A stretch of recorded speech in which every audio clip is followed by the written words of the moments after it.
ఆయన పెందల కాడనే లేచి ఇంకను చాలా చీకటిగా ఉండగానే బయలుదేరి అరణ్య ప్రదేశమునకు వెళ్ళి అక్కడ ప్రార్థన చేసెను. యేసుక్రీస్తు ప్రభువారంట ఇంకను చాలా చీకటిగా ఉండగానే ఆయన లేచి ఎక్కడికి వెళ్ళాడంట? ఎక్కడికి వెళ్ళాడు?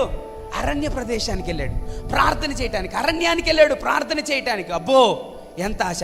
బైబిల్ గ్రంథంలో ఇంకా అనేక పర్యాయాలు రాయబడింది కదా, ఆయన రాత్రంతయు ప్రార్థన చేశాను. అమ్మా అయ్యా గమనించు, ఒక క్రైస్తవునికి శక్తిని తీసుకొచ్చేది ఏంది అని అంటే ప్రార్థన.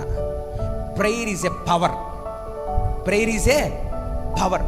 ప్రార్థన అనే శక్తి నీలో లేదనుకో, నీ ఆత్మీయ జీవితం చల్లారిపోయింది. ప్రార్థన చేసే వాళ్ళంగా ఉండాలి. ప్రార్థన విషయంలో వెనక తగ్గే వాళ్ళంగా ఉండకూడదు. నువ్వు తొలి దినాల్లో ఒకసారి జ్ఞాపకం చేసుకో, దేవుడు నిన్ను రక్షించినప్పుడు నీ తొలి దినాల్లో ఎటువంటి భక్తి జీవితమును చేసావో, ఎటువంటి ప్రార్థన చేసావో, ఎట్టి రీతిలో దేవుని సన్నిధిలో గోజాడేవో తిరిగి జ్ఞాపకం చేసుకో. ఈరోజు దేవుడు అడుగుతున్న మాట, నీ ప్రార్థనా జీవితం ఎక్కడుంది?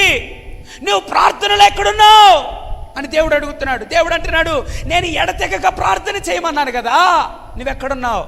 ఎడతెగక ప్రార్థన చేసే అనుభవంలో మనం ఉన్నామా? దేవునిలాగా ఇంకను తెల్లవారక మునిపే దేవుని సన్నిధిలో లేచి ప్రార్థన చేసే అనుభవంలో ఉన్నావా?